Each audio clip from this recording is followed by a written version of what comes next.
It's Messi! It is the cleanest of clean finishes from the best on the planet. It's time for the biggest sports stories. Liverpool, the champions of Europe, are top of the world. The biggest interviews. That such a great spectacle is ruined by such thuggish behavior. And all the analysis right here. He's the one player that has the arrogance to think that he can play in any stadium in the world and any pitch in the world in front of any player in the world and take them on. Every weekday, it's my sport, it's your sport. It's ZiFM Sport. Let's join the team for the biggest show in the world of sport on ZiFM Stereo. My station, your station. It's a very good evening, Zimbabwe. The team sheet is in and it looks like this. Chris Gray will operate in defense. In midfield, Sean Tafirinyika, he will operate and try to give all the passes as production. Up front will be a partnership between Mike Madoda and Alois Bunjira, and I, Barry Benandi, will be the coach. That's the ZiFM Sports team this evening on Wacky Wednesday. On the home front, Zimbabwe international striker Macauley Bonne could find himself playing in the Premier League next season at Burnley. As reports yesterday indicated, the Yorkshire club have now intensified efforts to bring him into their squad. In international sports news, we check into the NBA bubble in Orlando, where one of the most storied franchises in NBA history, the LA Lakers, clinched the #1 seed in the Western Conference, and LeBron James quickly boasted about previously being told he wouldn't succeed.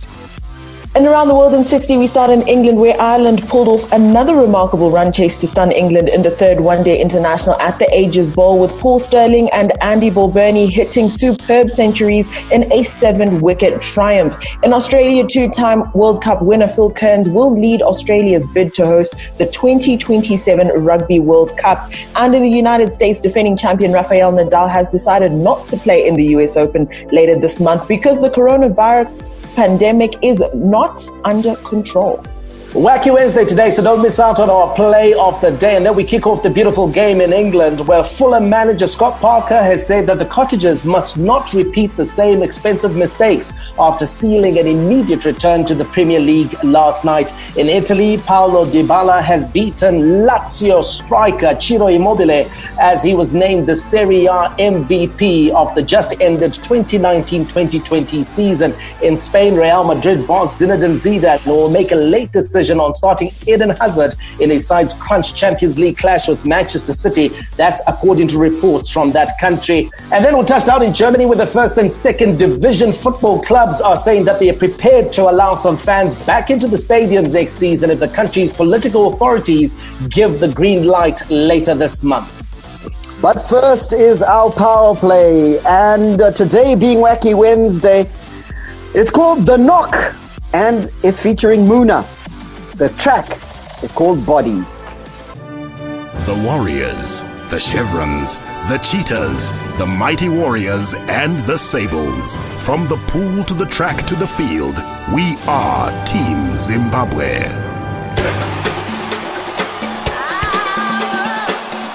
The Home Front. Local sports news and analysis.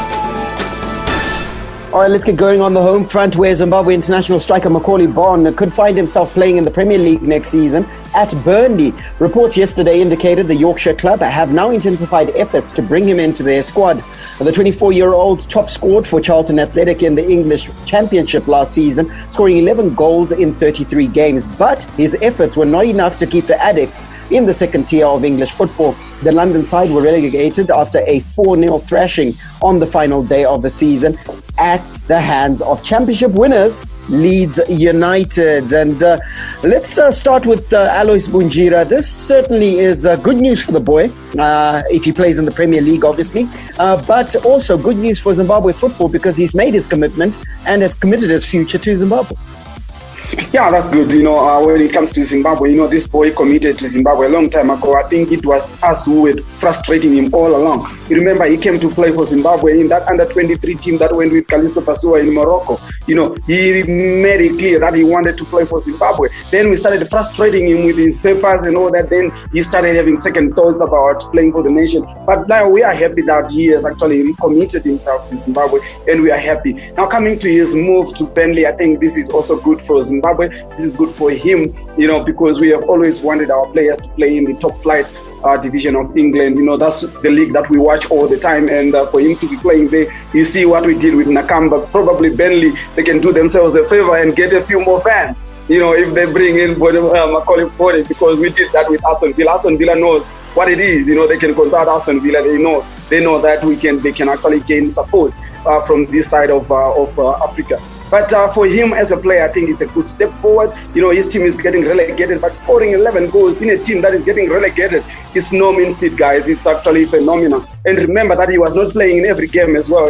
He was also coming on as a substitute in other games, and some games he was not playing, and he still managed to score those goals. And it was also his first season in that second division as well. So I think he's a phenomenal player. Given a chance, even in the Premier League, he can score goals because he has got the stamina. He has got the, we call it stamina here in Zimbabwe when somebody is strong, and he's tall. He has got the big body. He scores all kinds of goals. He scores with the head. He scores with the legs. He scores, So he is a perfect fit for the Premier League. I still believe that as long as you give him chances to score goals, he's a goal scorer. He will score. So he'll do well. He'll do well for himself, and he'll do well for Zimbabwe as well. Now, albeit that Burnley has emerged as the front runners to sign Macauley Bonne, the good thing is that there's noises around this player, Chris, and those noises are coming from more than just Burnley Football Club. So even if he doesn't join Burnley, it looks like he'll be on the move. It sounds like there is a bit of noise around him. If he doesn't necessarily make that move to Burnley, then he'll be able to still make another move. And that's great news, I think, for him as a player, because what you don't want to do is to get into a position where you're almost comfortable. You want that consistent challenge, and he'll be able to get that consistent challenge. The consistent challenge is what he'll be looking for. Sides like Derby County, of course, who are playing in the Championship, have been mentioned. And, of course, Fulham, who gained promotion into the Premiership last night, have also been mentioned in that discussion. Now, those sides, maybe barring Derby County, Mike, looks like the man that they call the brand new Jamie Vardy out in England. Some newspapers have termed him that. Looks like, though, he will be going across and being a squad player at any of these teams that he joins, because you look at the playing resources that are already there, and he'd have to do some pretty hard work to break into the 11. Yeah, I'm going to choose a less optimistic take on things, Barry. I think for Macauley Bonne, he should be content with possibly just remaining in the Championship. If Derby County come in for him and sign him, I think it would be a great move for him to remain in the Championship, which is still a very high level and still a player that Zimbabwe can look to perform for the Warriors, even if he's playing in the Championship, because the Championship is still a very high level of football in comparison to, say, someone who's playing in South Africa or playing here in Zimbabwe. I take a look at Burnley, Barry. Burnley play with one striker up front. The manager there, Sean Dyche, has repeatedly stuck with Jay Rodriguez, who has produced on a number of occasions for the club. There's also talk that they may be going after Joshua King. I think a lot of teams are going to be poaching players from Bournemouth who have been relegated but have in their ranks a number of very competent strikers. And then there are also, of course, other options. I don't really see Macauley Bonne being the type of striker that can lead the line individually at any of these clubs. And let me explain myself. Most of these promoted sides that you're talking about, let's take a look at Fulham. Fulham play with one striker up front. And most of these teams that are promoted into the Premier League, they do so simply because they try and put numbers in midfield, and they cannot afford to be adventurous and play, let's say, a 4-3-3 formation that Liverpool plays, or play with two attackers up top like Man City does on occasion. So already, Barry, I get worried with the fact that Macauley Bonne could find himself in a situation where he's a squad player or a fringe player. I'd prefer him to be at a club where he's playing week in, week out, and is guaranteed the chance of playing football, because that's what we need in Zimbabwe. We don't need to be calling a player that's going to be sitting on the bench and featuring on 7 occasions over the course of the season. Is he going to be the type of player that can displace Mitrovic or Abubakar Kamara at Fulham? I don't think so. And I don't see him doing the same thing at Burnley as well. So I would be content if he went to a club where he's featuring week in, week out, and would love to have him in the Premier League for pride, for kudos and that sort of thing. For Zimbabwe, Alois mentioned the fact that, Aston Villa got a real kick from Nakamba being in their ranks, and Zimbabweans obviously took an interest to that club. But in terms of real and meaningful benefit to the Warriors, if he does choose to put on the yellow jumper of the Warriors again, it will be beneficial for us if he's playing week in, week out. And Derby County could be the answer for me. But football is unpredictable. Football is unpredictable. He is 24. He can improve from where he is right now by training and playing with that team at the high level. There are a lot of examples that you can actually think of. We don't have to look at him as he is right now and compare him with the other striker and say he can't play. He can I'm not saying he can't play, but play around with players. He can just grab the chance. No, just his performances over the last 2 years, he hasn't improved. He's been getting told the Jamie Vardy for 2 years now. He hasn't improved. Has his output? How hasn't he improved when he is the top scorer at Charlton Athletic? At a club, not in a league. That's what I'm talking about. You can be a top scorer with 5 goals at a club. No. I am saying that you don't know what happens when you go to a club. Example, when I started playing, the person who was playing in my position was actually playing in the national team. Goinyoro was the national team player. And people were like, but we went to training. Before you know it, the guy is being pushed aside. So let him go and face the challenge. He can actually push aside the Abubakar that you're talking about. You can kick him out. Okay, can I interrupt? Can I respond, Gary, before you go in? Because here's the thing. No one is ruling him out, Alois. And I think that's the approach you're taking. You're taking it as if I'm ruling him out. I said he's going to sit on the bench for the whole year. No, that's not ruling him out. I'm giving you the scenarios, okay? You can be a clairvoyant and say he's going to make it, okay? But I am giving you the reality on the ground. And the reality on the ground, I'm saying my preference, I prefer him to be playing week in, week out. Now, for me, to be honest, if you want to say he's going to be given a chance, he can go to a club and he can push players out, that's great. That can happen.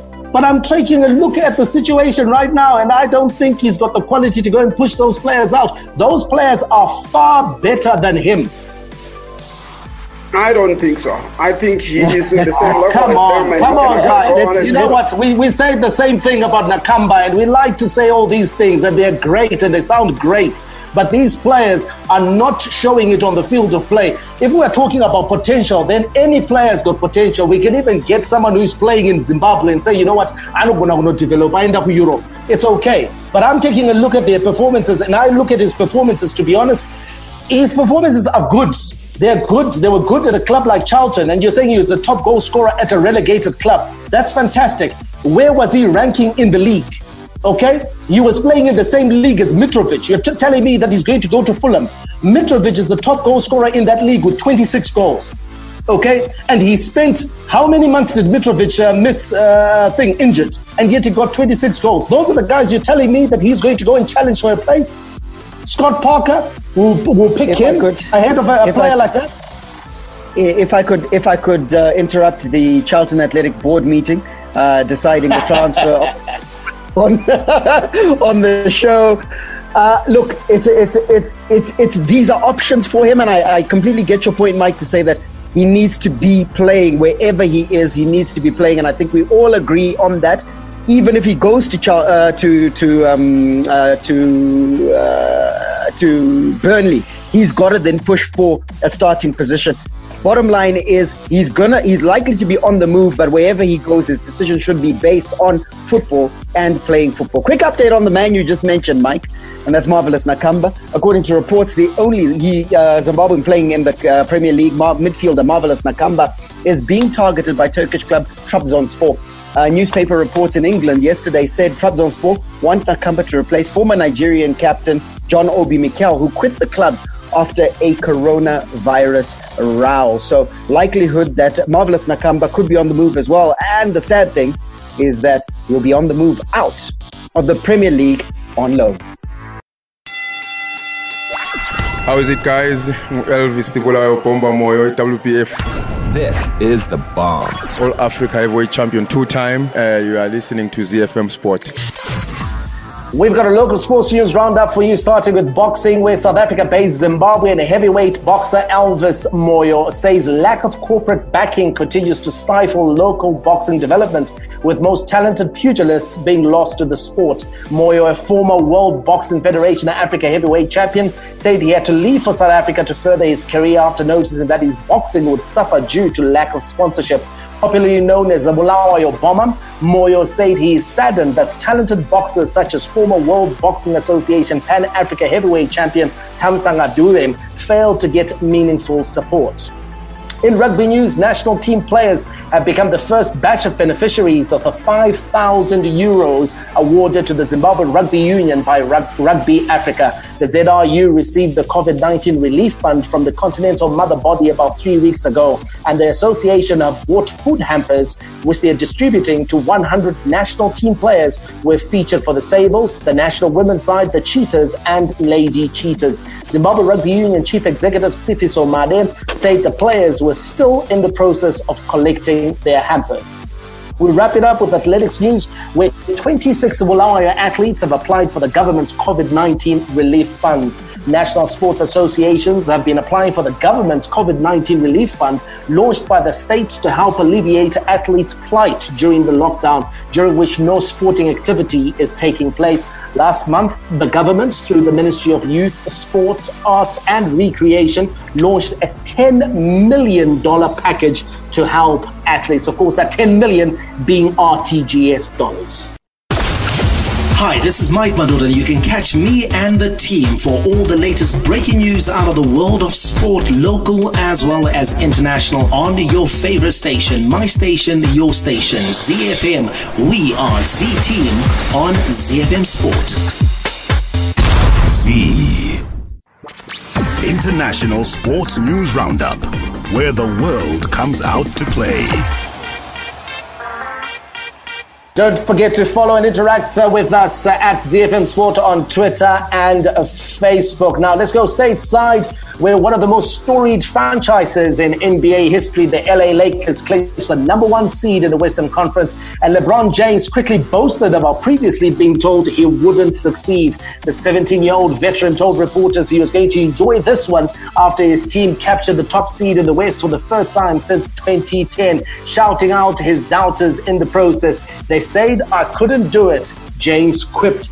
Now let's hear from LeBron's partner in crime, Anthony Davis, who is pleased the Lakers clinched the top seed with victory over the Utah Jazz yesterday. We haven't talked about it. So, no, I don't think anyone knew, besides maybe the coaching staff, but no players, besides LeBron probably, because he keeps up with that stuff, knew that we were clinched with the win. But just, all the stuff over the years that the Laker Nation been through, what we've been through this season, to clinch #1 in the West, means a lot to us, but we know we're not finished. That's just one of the milestones of many to get to where we want to be. I just feel like I played into Toronto's hand. They were doubling, trying to get the ball in my hands, and I wasn't really being aggressive. I was making the right plays, but in order for us to be who we want to be, I have to be aggressive. And Coach made sure that he wanted me to come out aggressive tonight, and I just try to come out with a mindset of being aggressive, and while I'm aggressive, making the right plays. Z. Tough spot out in the West, Barry. First time in 10 years, and you've got to say that it's some sort of an achievement for LeBron James coming into an underachieving Lakers. Yeah, certainly. And in truth, with a revamped roster, with a club or team, a franchise in mourning after obviously the loss of Kobe Bryant earlier in the year.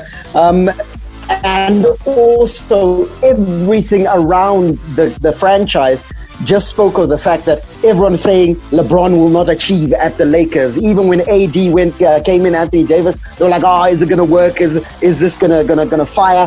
And this achievement is that much sweeter. And I'm not surprised that LeBron James is lapping it right up. We heard from Anthony Davis as well. He's enjoying that, especially given that they missed out finishing 10th in the Western Conference last time out. So in truth, this is a fantastic achievement for the Lakers. Top seed means that they are one to watch going into the playoffs. Yeah, absolutely. And personally, Chris, LeBron James, 17 years now in the NBA and still operating at the very top of the league. And you've got to say that it's kudos to the man and respect to him, pretty much like Cristiano Ronaldo, who has embraced different challenges over the course of his career. LeBron James has embraced the challenge of LA, of returning them to the very top of the NBA. And he has taken step one. Definitely, he's taken step one. Quietening the naysayers for one, and also just if you take a look at his age, he's 35 years old. He shouldn't, realistically, he shouldn't be playing as well as he is at this level, achieving this with the Lakers, but he is, and I think that's just testament to how great he is as a player. And it's, I think, especially after all of the movement and the talk and him not necessarily doing what people would have expected him to do, going to the Lakers and then achieving at the Lakers, I think this is going to be a great time for him. I hope they go really far in the postseason. Barry, you take a look at the route that the Lakers may have to take to glory this season and the teams that are out in the West. They've got some really good teams. We talked about their matchup with the Clippers. They won the game that was played earlier this week. But you take a look at the Houston Rockets and their scoring prowess with the likes of Harden in that team. You take a look at the Denver Nuggets. They're always good. When they're good, they're really good. You also take a look even way down, Barry, Portland Trail Blazers, who have the likes of Carmelo Anthony and have also added some really, really good players onto their ranks. You'd like to think that, if Damian Lillard and crew get their act together, they're one of the teams that the Lakers could meet very early on in the thing, on their route to a possible appearance in the finals. Absolutely, and it's that last team that you mentioned that's the looming danger, isn't it? Because right now they're occupying the 9th position in that conference, which is just outside the playoff spots, but they've got a chance to upend the Memphis Grizzlies and jump into the playoffs. And if they do, then the Lakers face the Portland Trail Blazers first up. And like you pointed out, those sort of names, Lillard, Carmelo, Melo type. Feeling mellow, as he says. Nurkic, you could see how he ran the game in their last time out on the floor. So that is a daunting prospect. And I think secretly the Lakers will be hoping that it's the Grizzlies. And I think it points to another disadvantage of them finishing as top seed so early, and also with the West looking as it is, because they won't know their opponent for a pretty long time and not know who they're going to face, and that can be a little bit of a disadvantage. And Chris, whichever way things go, they're likely to play the LA Clippers in the final, isn't it, for the Western Conference, barring any upsets. And that's going to be one hell of a matchup. And the Clippers have got the hood over the Lakers, in truth. They've lost this past encounter, but the Clippers have generally done the business versus the LA Lakers. And that's not going to be an easy one to call.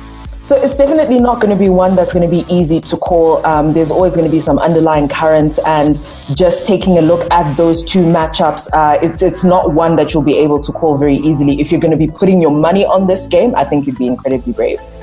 Right, let's go out to the East, where the Milwaukee Bucks will have to wait a little longer to secure the first seed after going down 119 to 116 to the Brooklyn Nets early this morning. The Bucks rested Giannis Antetokounmpo and Chris Middleton in the second half, but considering how undermanned and undersized the Nets are, that took nothing away from the win. So the Bucks look like at some point they will wrap it up and be the number one seed out in the East. The defending champions, the Toronto Raptors, are there. They are breathing right down their coattails, and they'll look to be in the final reckoning when the league is to be decided. Can they possibly defend their crown? There's action tonight. The Grizzlies take on the Utah Jazz, the Philadelphia 76ers versus the Washington Wizards, as the Denver Nuggets versus San Antonio, and Oklahoma City Thunder will take on the LA Lakers. Hi, my name is Luke Bahamute, Los Angeles Clippers small forward, and you're listening to ZiFM Sport. Around the world in 60 seconds. International sports news. We take off in England, where Ireland pulled off another remarkable run chase to stun England in the third one-day international at the Ages Bowl, with Paul Stirling and Andy Bulburney hitting superb centuries in a 7-wicket triumph. Ireland had only ever beaten England once before their 12 previous ODI meetings, memorably chasing down 328 to win in the 2011 World Cup. This time, they went one run better, reaching their 329-run target in the final of another thrilling contest to claim an a consolation win as they lost the series 2-1. We head over to Australia, where two-time World Cup winner Phil Kearns will lead Australia's bid to host the 2027 Rugby World Cup. Kearns, who played 67 tests for the Wallabies and was a member of their 1991 and 1999 World Cup winning teams, has been appointed Executive Director of Australia's bid. He was among those demanding change at Rugby Australia earlier this year and was a signatory to a letter from former Wallabies captains calling on the governing body's leadership to resign. We touch down in the US, where defending champion Rafael Nadal has decided not to play in the US Open later this month because the coronavirus is, quote, not under control. Spanish world number 2 Nadal has not entered the tournament, which takes place in New York from the 31st of August. Serbia's Novak Djokovic leads the men's entry list, while American great Serena Williams has indicated that she will play. Hi, I'm Clemens Matau, chicken in midfielder. You're listening to ZiFM Sport. The big leagues, the big teams, the big players. The beautiful game on ZiFM Sport. All the rivalry. Here is Harry Kane for Tottenham. Oh, what a goal! A classic derby goal from Harry Kane. Catch him if you can. All the stars. Oh, back heels Liverpool 2 in front. Talk about impudence. Talk about improvisation. Talk about Sadio Mane. And all the game-changing moments. And Raheem Sterling rattles it home. And once more, City are in front in a trice. All the updates from the Premier League on ZiFM Sport. No better place to start than in England, where Fulham manager Scott Parker has said that Fulham must not repeat the same expensive mistakes after sealing an immediate return to the Premier League. Parker acknowledged the club made errors in the build-up to relegation last year and admitted they cannot afford to again make drastic changes to prepare for the top flight. Superb goals by Joe Bryan earned Fulham an extra time 2-1 victory over West London rivals Brentford in the Championship playoff final at Wembley to secure promotion. Let's hear from Scott Parker. 100%. Yeah, 100%. There's some clear errors made last time. And we will learn from that. We need to learn from that. We're going into the best league in the world. No argues about it. Best players, best teams. It's a brutal league. And I realise the challenge ahead. I don't really want to think about it at the moment because I want to try and enjoy what we've done so far. But I think you're right, Gary. I think we all understand that, and we will learn from them mistakes. So the hero of the day, Joe Bryan, and listen, you know, you dream about moments like this, Alois, you know, where you get to a playoff final and you are the hero, you are the man that sends your team up. And Joe Bryan, for him, scored both goals, 2 brilliant goals. The first one catching the goalkeeper out with that free kick, absolutely fantastic. And also to do it in extra time meant that they knocked the stuffing out of Brentford and didn't give them enough time to recover.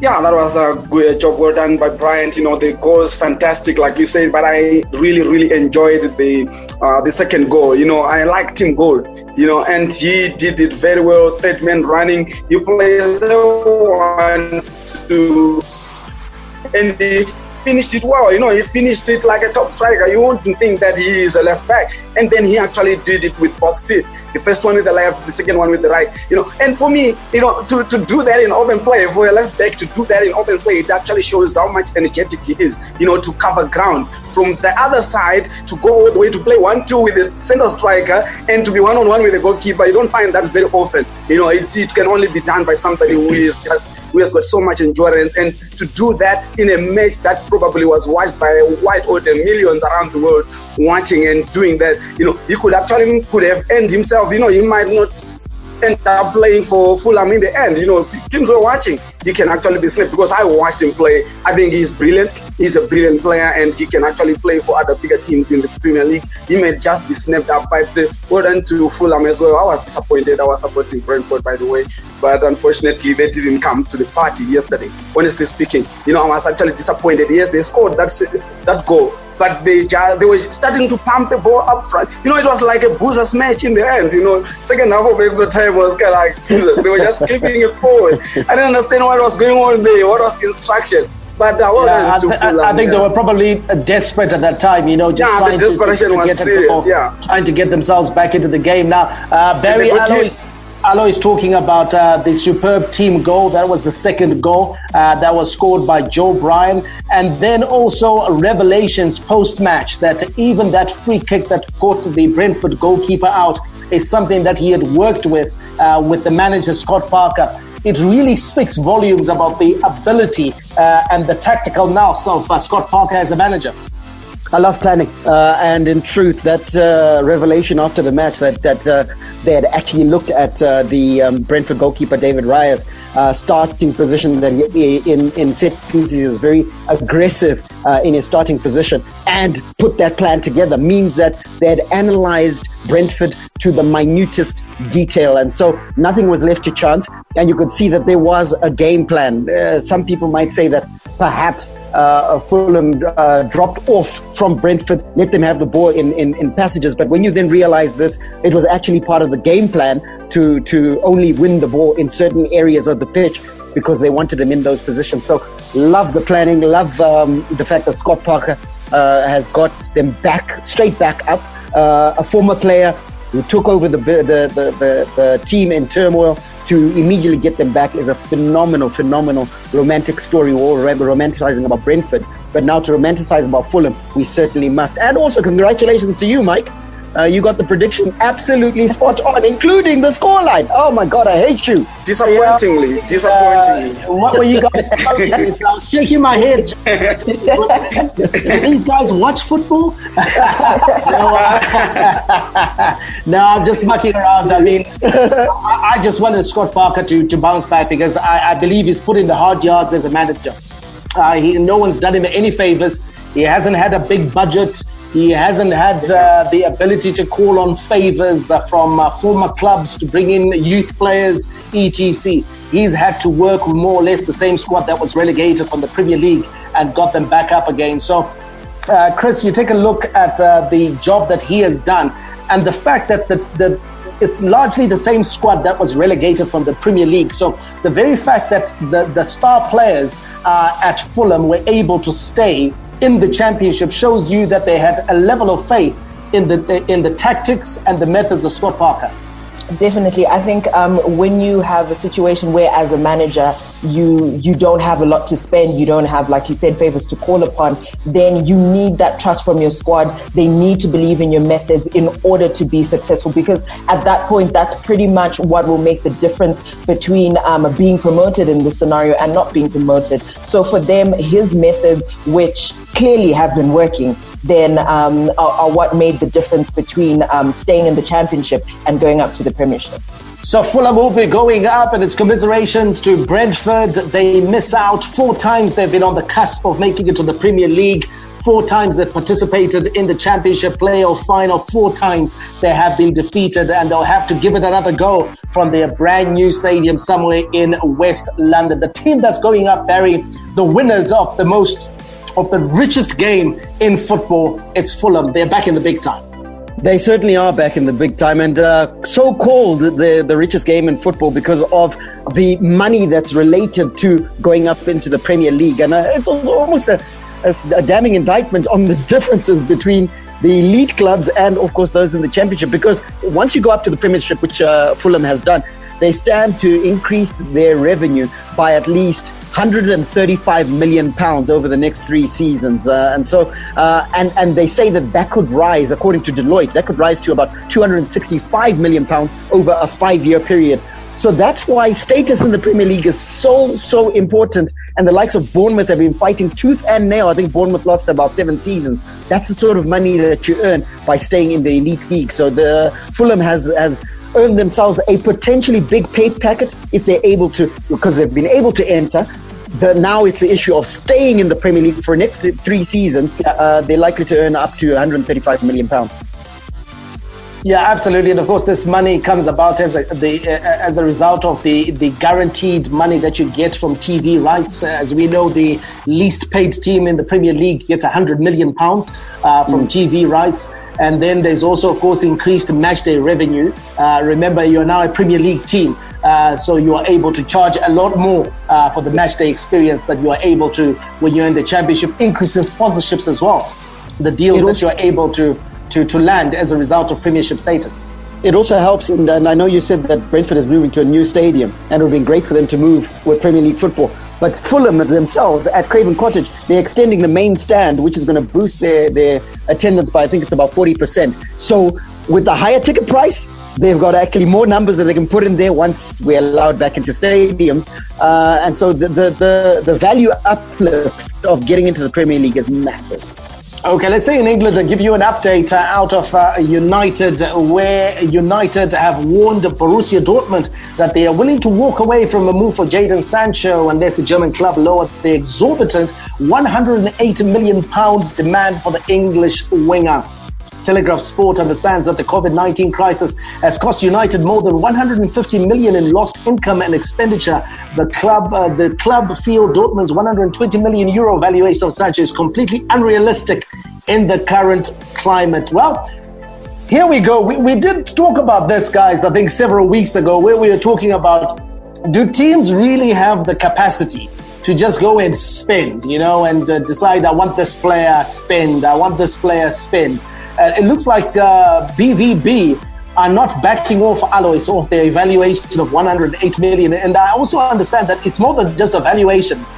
Borussia Dortmund have given the 10th of August as a deadline to get the deal done.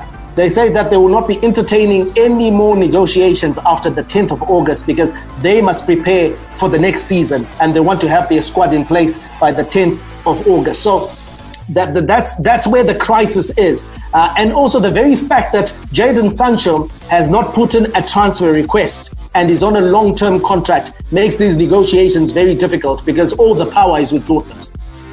Yeah, the thing is, I don't think Dortmund are very keen to sell. They are very comfortable with not selling. I think they've made up their mind that, we're not going to lose anybody. We're not going to make money in this COVID period. So let's just maintain our squad. We don't earn, we don't get any money. We don't lose anybody. We just carry on until we get out of this period. I think that's where they were. But then teams are knocking on their door. So the power is with them. They can actually decide. That's why they can actually give a deadline, because for them, they had made up their mind that they are not selling. So probably that's why they are saying that, if you want to disrupt our plans right now, you have to come in with big money. So probably now Manchester United are trying to ruffle the feathers or trying to push our Dortmund around. I don't know how far Dortmund are going to be pushed around so that they can lower that. But Manchester United know very well that in a very good market before the corona, when corona is not troubling anybody, it's good value for money. Getting that boy for that value. They got Pogba for almost the same amount. They can still get Jadon Sancho for that money and probably recoup some of it if they resell him again. He can be sold again for that kind of money or even more. So they know that probably it's now a game of trying to bargain, to try to get him for as low as it can be. They are looking for the lowest price that they can get him for, but they want it. They definitely want it. I must say, this is the second time you've brought in this whole element of reselling players, and you brought it up yesterday. And have you lowered your expectations as a United fan? United selling club? I'd never thought I'd hear of United. No, I'm not saying that they should sell him. I'm saying he has got that value. He's got that value. Should they think that, that man, they can still recoup that money in 4 or 5 years' time when he goes to Real Madrid or wherever? Cristiano Ronaldo, we let him go. We let Cristiano Ronaldo go. We let David Beckham go. We let Rudy Van Nistelrooy go. Big players do go. When big money comes in and big teams come knocking, the big team, Barcelona, Real Madrid, they buy for big. We have let star players go before, but it's not like we buying him so that we can resell him. Like I said, I think he's good value for money. We can still buy him for that much money, but because of the COVID situation, people are looking at it as it's so much money. But I think he is good value for money. Value for money, Chris. So when you take a look at Timo Werner, RB Leipzig to Chelsea, £47.5 million. Then you take a look at Leroy Sané from Man City to Bayern Munich, £55 million. Is Jadon Sancho worth double what Leroy Sané is worth? I'll be completely honest, I don't think so. I think because Borussia Dortmund have, first of all, they've got the player. They can retain the player and still benefit from the player. But they know that Manchester United has previously paid crazy amounts of money for players like Paul Pogba, who isn't performing at his best. So if you take a look at that, and you take a look at the fact that this transfer market, there's not a lot going on, they want to get as much as possible. Not necessarily that it's value for money, but they want to get as much as possible. For Manchester United, Jadon Sancho could get to Manchester United and not necessarily perform as well as, £108 million worth would be expected of him. So I just, for me, it's a lot of money. United needs the player. Borussia Dortmund knows that. Is it value for money? I'd be a little bit more cautious than to say it's value for money.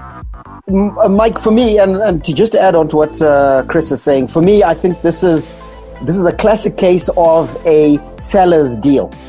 The seller is clearly saying to the buyer that I don't need to sell, I don't want to sell, but if you're going to buy, you're going to have to pay top dollar. And for me, I think that Manchester United is now making the right sort of noises. They need to walk away from this deal.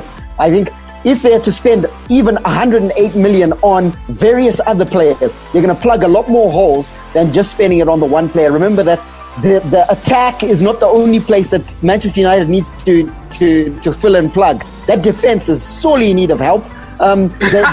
They're fortunate. They're fortunate that they've got Henderson. But as we wrap this up, can they afford to walk away though? Because I wouldn't walk away. In 1 year's time, there might be a lot more interest than just you, because the advantage I'm seeing right now for United, the price tag aside, is that they are the only ones in the hunt, because a lot of the other teams are circumspect. Liverpool have clearly come out and said, you know what, we are not going to spend until we have been, the report comes through as to where we are actually standing financially. They're not willing to take any risks. Okay, so right now United is almost uncontested when it comes to this negotiation. Is that situation going to be the same in 12 months? Because there might be 4 or 5 other suitors now. Because we know he's a good player. Damn good player. What have you achieved by getting Jadon Sancho in? Okay, and then just narrowly missing out on Champions League qualification because your defense is porous. So you can score lots of goals up front, but you're leaving the back door open. So for me, I think that in terms of building a team, building a squad, building the sort of squad that United need, let's be fair, guys. In Mason Greenwood, they've got a green shoot of something very promising there. Jadon Sancho comes in, likelihood Mason Greenwood's development gets stifled because he doesn't make the team. The front three becomes Rashford, Martial, and Jadon Sancho. Yeah, absolutely phenomenal. Great to see. But have you actually fixed the squad? And I don't believe so. So I think that this money can be better spent somewhere else. No one said that the key money in the kitty is only for Jadon Sancho. Maybe there's more money for two defenders also. We don't know. Not in this market. Not in this market. Yeah?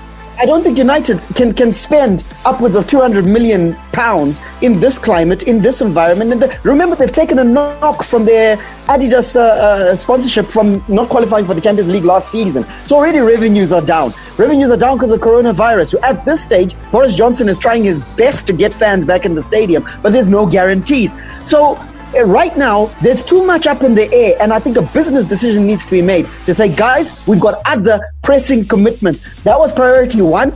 Priority 1 has failed. Let's put a ruler down and put a line through it. Let's go to priority 2, 3, 4, and 5 and plug other holes in that squad. the Nerazzurri, the Black and Blues, Inter Milan. It's Romelu Lukaku, and it was never in doubt. He's a beast at the best of times, but this season he has become a monster. The Giallorossi, the Yellow and Reds, AS Roma. Belotti has a go! Tremendous hits! That's what he's capable of. La Viola, the Purple Ones, Fiorentina. Franck Ribéry seals a glorious win for Fiorentina with a sumptuous goal at San Siro. The Bianconeri, the Black and Whites, Juventus. Ronaldo seals yet another 3 points for Juventus. Tough yet colourful, the best of Italian football on Z. Okay, in Italy, Paolo Dybala has beaten Ciro Immobile of Lazio to be named Serie A MVP for the 2019-2020 season. From nearly leaving Juventus and Serie A altogether last season to this, the Argentine man turned his fortune around with the hard work and determination, finishing the campaign with 11 goals and 11 assists to his name as he beat out league top scorer Ciro Immobile for the award. 11 goals, 11 assists, a very nice symmetry there. Also very nice symmetry in the sense that this is one of the players, Mike, who was stricken by COVID-19. He tested positive and kept testing positive, tragically. And what a way to bounce back. Yeah, absolutely. What I love about this award, Barry, is that it's not one of those ones where they've just gone with the statistics and said who's scored the most.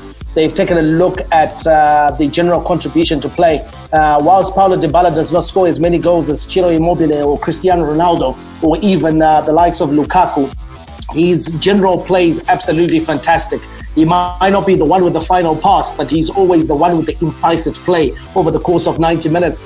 And you take a look at the games that Juventus won or the games that they were struggling, he was the one who almost always picked the lock. He was the one who almost always won the penalty that would be scored by Cristiano Ronaldo. So he's had a fantastic season and great comeback from him after the COVID and also after being nearly sold at the end of last season.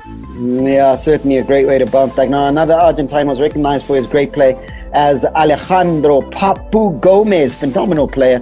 Now he was awarded the midfielder of the season. The Atlanta man finished the season 7 goals, 16 assists.